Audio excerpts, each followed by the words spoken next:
Okay.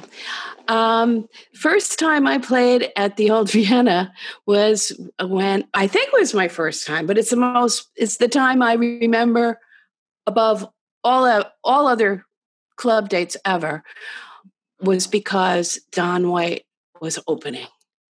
And I didn't know him. And Tim Mason put us together. And I thought, well, I'm sure that he's got to be interesting, that somebody thought we would be a good combination.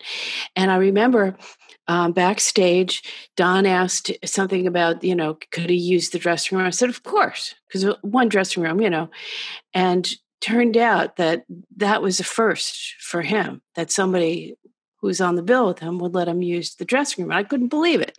Like, how could people be so rude or mean to not let the opener? And then I said to him, I hear you're really good, because Tim had told me, this guy's really funny. So I said, could you do me a song backstage? And Don looked kind of shy. And then he said, I really can't, I can't just turn it on without having an audience. And I was like, what?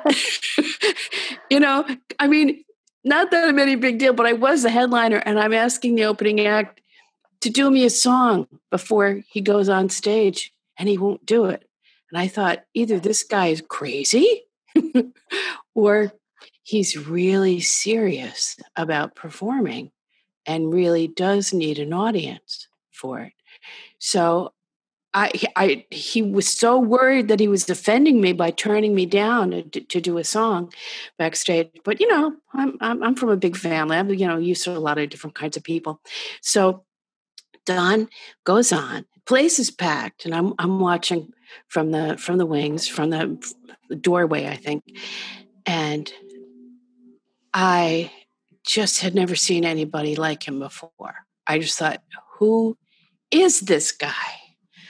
And he was so funny, and he was so confident, and he was so not afraid of silence, which, most performers are.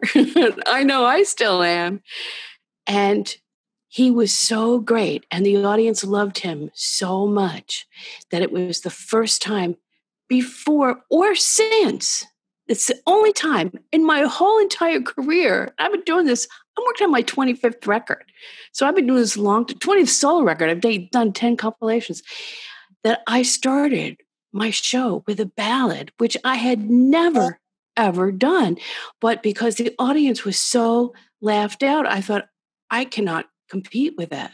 I have to work back up to that, but I can't start there. Because he had them up here, and at my funniest, I'm like,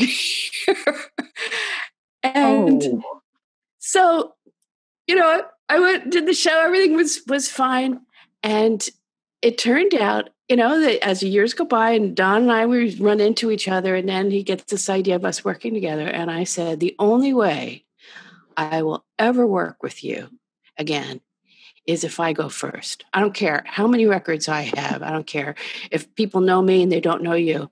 I cannot follow you. I just knew that because, there was one time where I did, again, it was down at the Birchmere, and it was just a disaster because he is that powerful a performer. And I always tell other performers, you should never worry whether you go first, you go second, and where you are in the order, because when you get up there, you do your best with what you've got. But if you're on the bill with someone like Don White, I pity you. I pity the fool who thinks they want Don White to go ahead of them. You do not. Not if you value your life and your career. So, that's all I got to say. Thank you, Tim Mason, for teaching me, for smacking me upside the head with Don White. That's great, Christine. Thank you. Is Don here? Did he hear that? Yeah, I'm not buying any of that.